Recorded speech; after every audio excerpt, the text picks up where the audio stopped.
Hello दोस्तों, welcome back to Airoli blogs #5। बहुत दिनों के बाद मिल रहे हैं मेरे हिसाब से, क्योंकि मैंने आयरोली ब्लॉग्स का #4 बाद में डाला था, शूटिंग पहले की थी। तो दोस्तों, यहाँ पर मैं अभी फ़िलहाल डी-मार्ट के यहाँ डोमिनोज़ के अपोजिट साइड पे खड़ा हूँ, जहाँ से हम जाने वाले हैं आयरोली रेलवे स्टेशन तक। वैसे देख सकते हैं आप, ये जो है वो मेन रोड है। यहाँ पर मुझे रोड पे चलाना इतना आसान नहीं होगा, बहुत फास्ट कार आती है, इसीलिए मैं फुटपाथ पर से साइकिल चला के जाने वाला हूँ और आपको रोड की रिकॉर्डिंग दिखा दूँगा। तो दोस्तों, चलो बिना किसी देरी से शुरू करते हैं आयरोली ब्लॉग्स #5।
तो दोस्तों, वेलकम बैक। हम लोग आपको दिखाता हूँ। ओके, हाँ सॉरी, आपको उल्टा दिख रहा होगा सेल्फी कैमरा में। इसके बाद मैं आपको बोर्ड दिखा दूँगा। हम जाने वाले हैं अभी यहाँ से एक और लेफ़्ट टर्न लेते हुए आयरोली स्टेशन के लिए, फिर सीधा जाना है और हम पहुँच जाएंगे। तो चलो दोस्तों, बिना किसी टाइम वेस्ट करते हुए चलते हैं, और आप चैनल को सब्सक्राइब कर लीजिए।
तो दोस्तों हम पहुंच चुके हैं आयरोली स्टेशन में। मैं एक कोने में आ गया हूँ, यहाँ पे बहुत ज़्यादा आवाज़ आती है। स्टेशन है, बहुत गर्दी हो जा रही है और आपने देखा ही अंदर आते वक्त कितना ज़्यादा झंझट करना पड़ रहा है मुझे। तो दोस्तों ये हमारा आयरोली ब्लॉग्स #5 था। इसके बाद जो है वो ट्रैक ऐसा सेट है कि हम यहाँ से यहाँ गए, फिर वहाँ से वहाँ गए, ऐसा होने नहीं वाला। वो रैंडम आएगा क्योंकि अब सीधा हम वहीं पे पहुँच चुके हैं। इसके आगे जाऊँगा, हमारे फर्स्ट वीडियो में इंडस्ट्रियल वीडियो एरिया तक गए थे, वहीं पे पहुँच जाऊँगा, कोई फ़र्क नहीं है। इसलिए अब हम सीधा वापस घूम के सेक्टर 16, 15, 14 के एरिया में जाएंगे, वहाँ पे निकालेंगे वीडियोस और मैं आपको ऐसी ही अमेजिंग वीडियोस भेजता रहूँगा।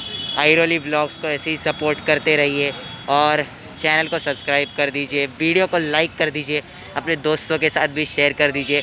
इस वीडियो पे भी मैं एम करता हूँ कि एटलीस्ट 30 व्यूज़ तो आएंगे ही। 30 व्यूज़ के बाद हम आयरोली व्लॉग्स #6 डाल देंगे। तो दोस्तों इंस्टाग्राम पे भी मुझे फॉलो करना मत भूलना। चैनल को एक बार फिर से बोल देता हूँ कि सब्सक्राइब कर लो और वीडियो को लाइक कर दो। चलो मिलते हैं नेक्स्ट वीडियो में।